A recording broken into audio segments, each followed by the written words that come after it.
guys, welcome back to my YouTube channel, and today we are here with it's been long since we sat here and did such kind of video. We've been lost inside the village, bringing so much content for you. This one has the last time we saw you on this channel, it was a long time ago. I think when the year started. Ages, guys. Yeah, so today we are back here. We want to thank you guys for always watching, subscribing, sharing the videos, commenting. There are just people there, they always wait. If I don't upload a video, they will be in my inbox, and why are you not uploading the video today? So such people, they push us to do more and more. We appreciate that. So today we are going to talk about the disadvantage. You know, we are in Africa, and Africans, they like polygamy so much. It has become common, it's just the order of the day. So there are so many. How does polygamy affect one? How does polygamy affect the family, a woman, a man, or anything? So we are going to talk about the disadvantages of polygamy in African homes, or rather in the whole world, because there are even people outside there who practice polygamy. So how does polygamy affect one negatively? Yeah. So we're going to start. Polygamy is whereby a man has many wives. More than one wife. Yeah, more than one wife. That's polygamy. And if a woman has more than one husband, polyandry. Hey. But here, the man is going to kill you. It's a rare case. It's very common to get a man having more than one wife, but it's uncommon, 0.1%. Yeah. Yeah, you are going to get a lady having more than one husband. It's very rare, rare. There is no. So yeah, unless ni ile ya kujificha. But ya kujificha no, that's nowadays nakwambia ni hivyo. But people now are hiding into that, and it's very dangerous, by the way. Yeah, it's okay as a person. I might think it's okay, but when it comes to my partner, it will never be okay. So that one has led to so many things happening in the society today. So we are going to go straight to our topic: disadvantages of polygamy. Number one, it causes hatred in the family. This is whereby I am the first wife, and I believe, women will always believe in ourselves. I know I'm enough for my man, so I don't need someone else to come and help me in my home or help me take care of my husband or my family. So I believe I'm enough for my man and my family. So the moment a man decides to bring another woman in the home, or decides to marry another woman, even if he doesn't bring him home, even if they are staying outside there, but still he has married that lady as a second wife, that one brings to many people, 90%, it brings hatred. There is no woman, I'm telling you the truth. There is a day someone told me that hiyo kitu ya mwanaume, there is no friendship when it comes to that there is no friendship when that let no one lie to you. They say let no one lie to you about that so many women, they don't like sharing. So the moment someone realizes that they are sharing is caring.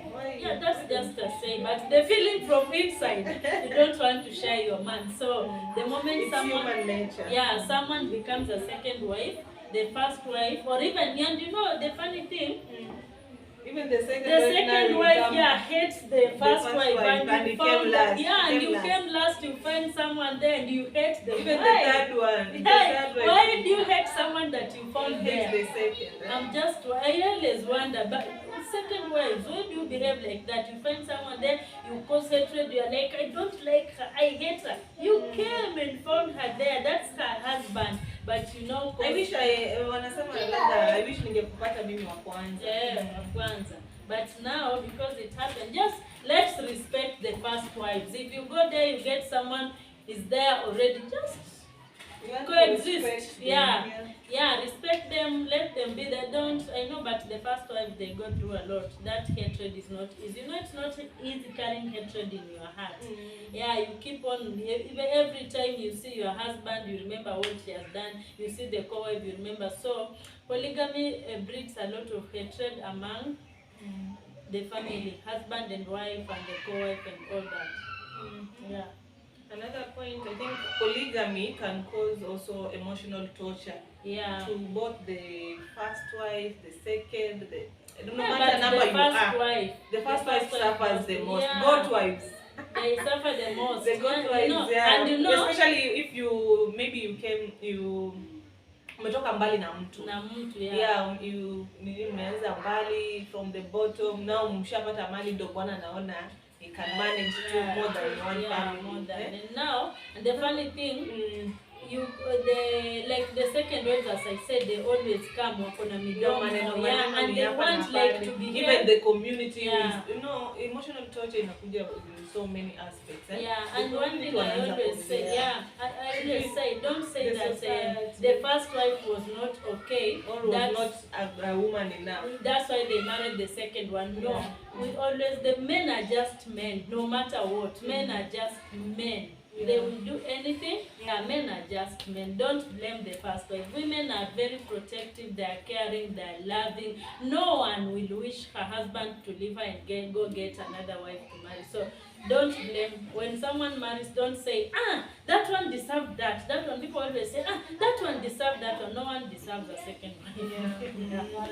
Yeah, so that emotional torture, like some they don't even sleep, some they go through the depression. Yeah, because of that. You keep on asking yourself, where did I go wrong? What did I do to this man? What am I not doing? Like you keep on asking yourself. Like unajiona tu wewe kama like, something. And it lowers. By then that's another point. Yeah, it lowers self-esteem and self-confidence. Yeah, they utaanza kujishuku like ama mimi mazoea yangu yamelala sana. Ama mimi nimeona sana. Ama you keep on asking so many. You will find this lady, even the society, and the society is not also good. They keep on saying, as I said, that one deserves that one. So the lady will be like, I'm not okay, I'm not maybe clean enough. She will try. Now she wants to compete with the second wife. They want to see, where did I go wrong? Maybe she sees the second wife, like I had a friend of mine who used they were just okay, then the husband decided to cheat outside.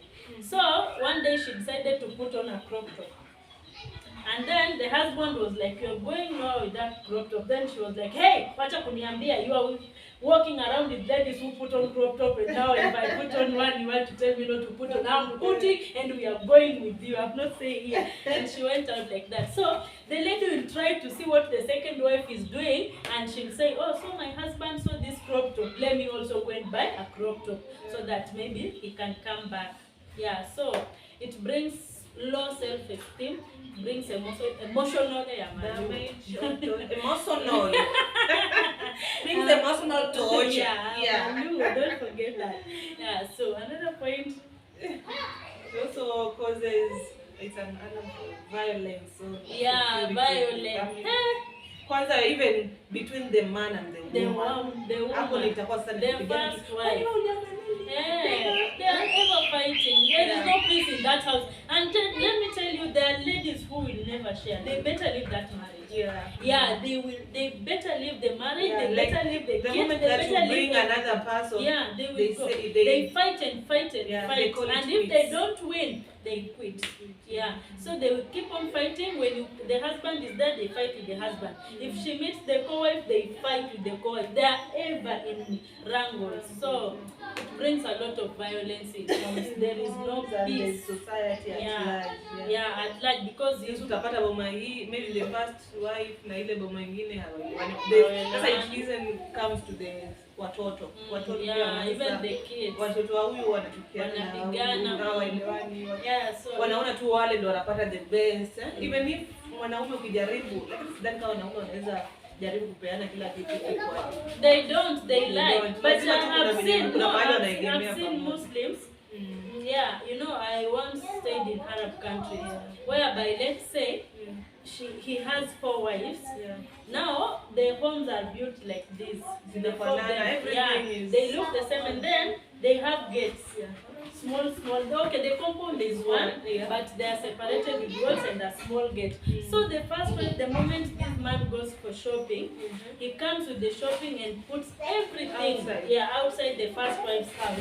And they share, if it's a packet of milk and there are 4 of them, one here, like that, two, like that. That's how it's supposed to be. But most men and that's nowadays, why Muslims, most of them, they handle they can manage they can manage because since they it's follow, well described in the Holy Quran, it's well that the Muslim community or the Muslim men can handle well polygamous families, since it's well stipulated in the Holy Quran. Muslims, I think it's advisable to marry even 10 because these guys, they know how to treat. No, it's only 4.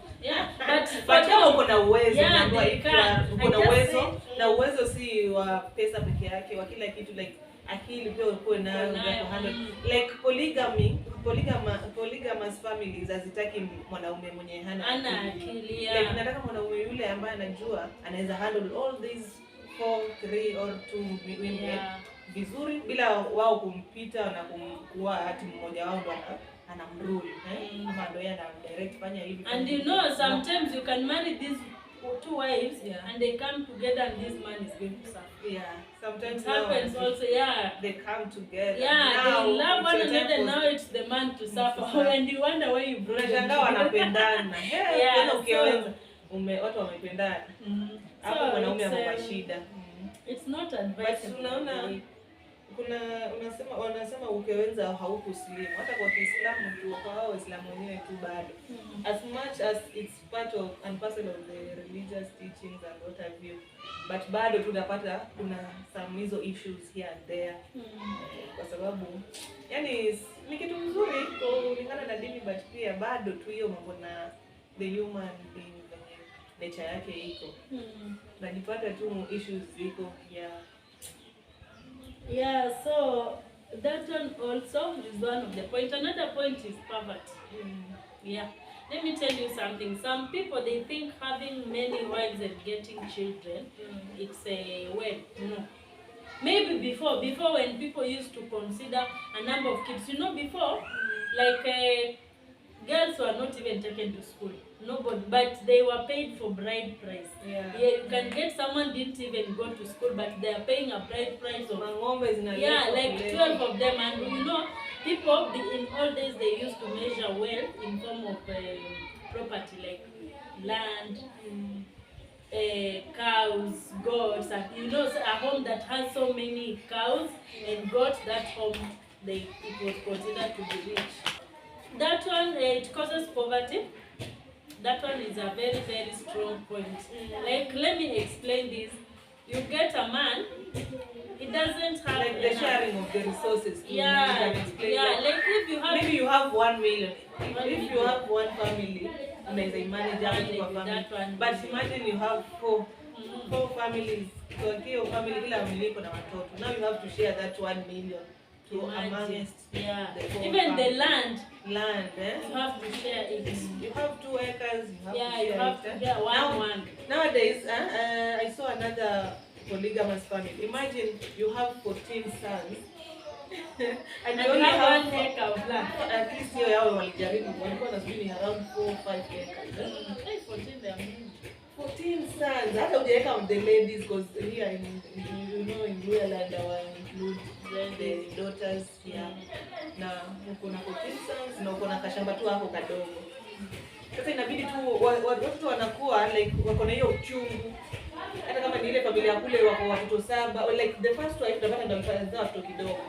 Yeye wako na see these ones, they say the second alafu yule unapata the second one sasa amekuja mezaa kama 10. Wewe ndio first wife. Umekuja wewe ndio umeanza na huyu, wewe ndio unapata mtoto wako sana kijana mmoja anapata quota.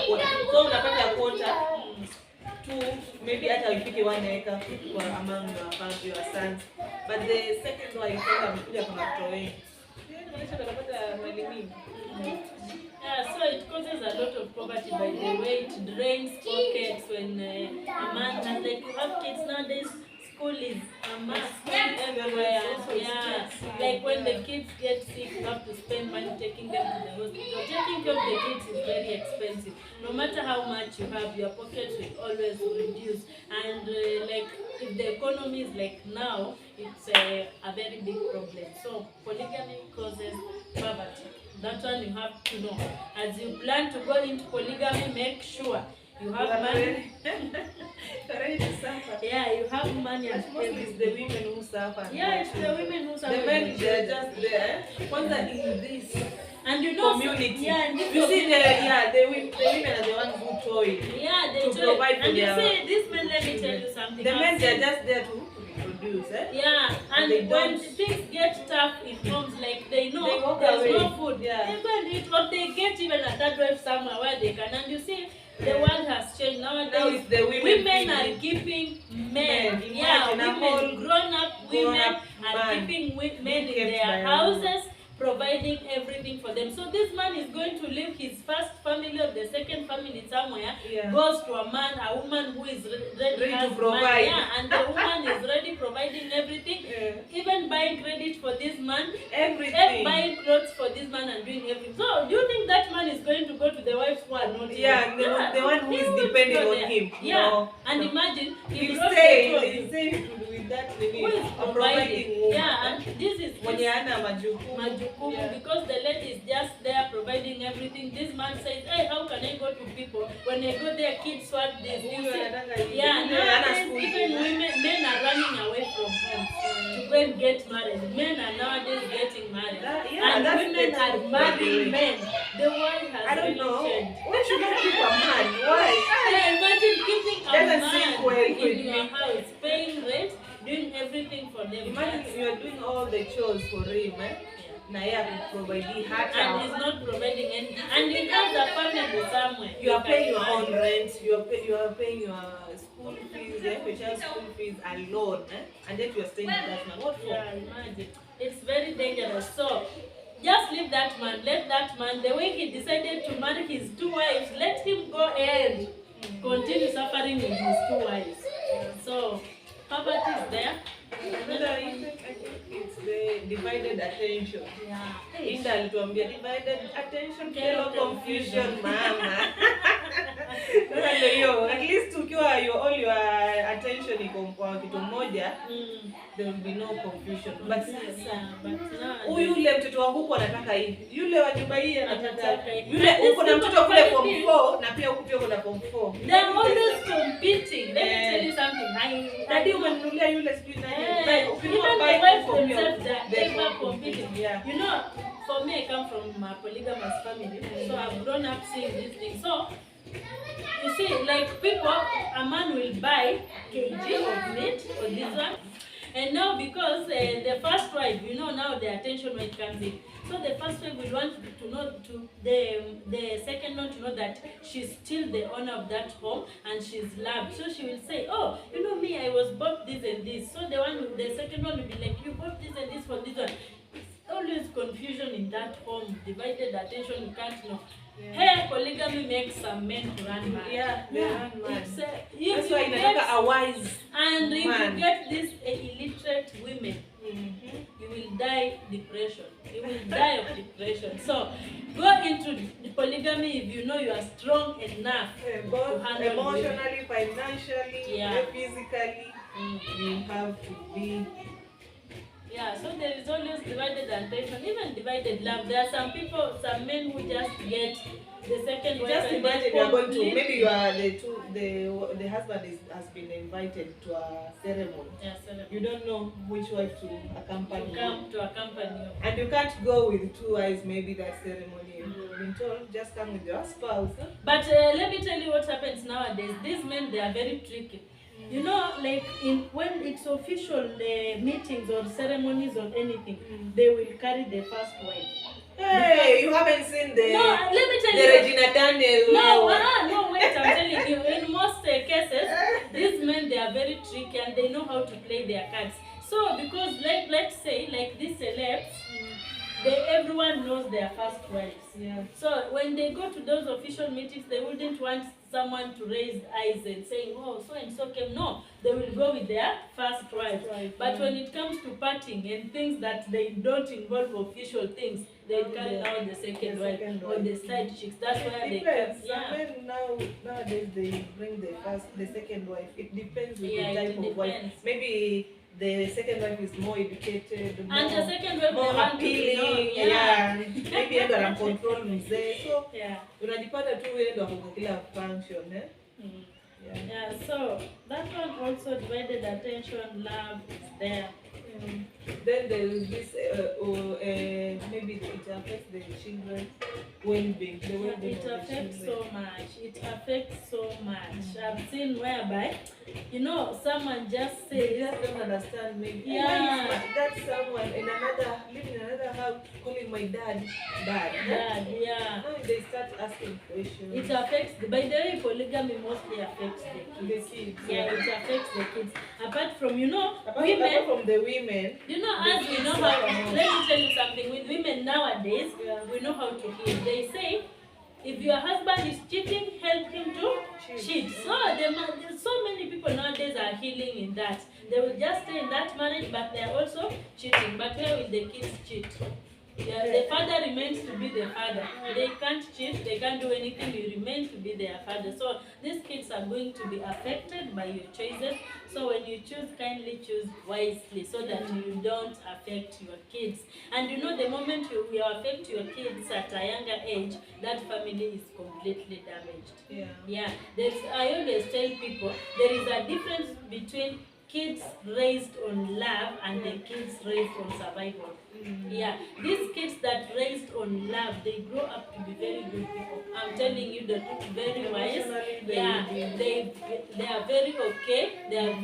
Everything is okay for them. But those kids raised on survival, trust me, they always get that their memory, how they grew up. When they think of that, some of them they end up not even getting married because they think marriage is the same that what they saw up when they were growing up, what their dad was doing to their mom. They think all men are like that. So you just grow up in bitterness. So raise your kids on love. Don't make them grow on survival so that they end up hating you as a man. You have seen so many. Let's just give a good example of Diamond and his dad.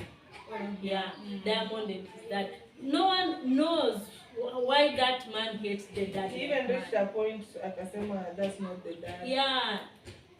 So I think asikuwa anasumbuliwa. Watu wanaona tu like babake ako huko anateseka, but huko na kila that's ile ukata hiyo watu kuongea nini kusema, but Diamond akona roho ngumu. Like I always ask, what did the dad do? Like he can't forgive. It reaches a point unajua si rahisi, like the mother mwenye alimuona mamake mwenye anapata shida kumlea. That's why I'm saying I don't know what that dad did that. Sometimes it gets a point you just maybe hakufanya kitu. The fact that alikuwa too apart, he was not available.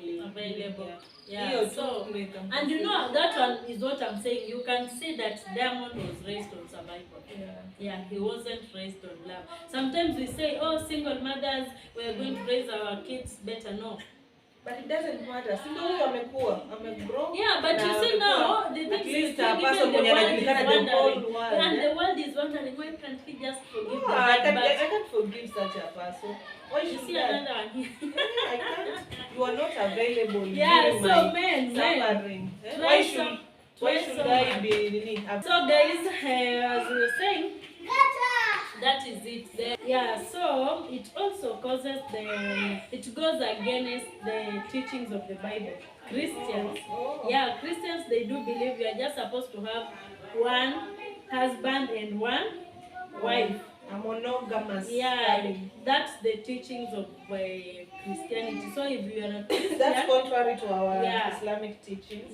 So whereby you are allowed to marry more than one. You have been told that kama huwezi kushughulikia mayatima and what have you, just marry matna, talata, waruba. That means you can marry 2 wives, 3 or 4 wives. So this one for the Christianity, it's very. So there another that story whereby a man left the first wife, went and married the second wife. They have stayed for long. They are now old people, but this man at the same time comes back and marries the first wife in church wedding, and this second wife was just progress, yeah. Yeah. But alinishangaza, alisema as long as akona mali yake amegawiwa, she has no problem with that. Yeah, so that one also, it goes against the teaching of the Bible.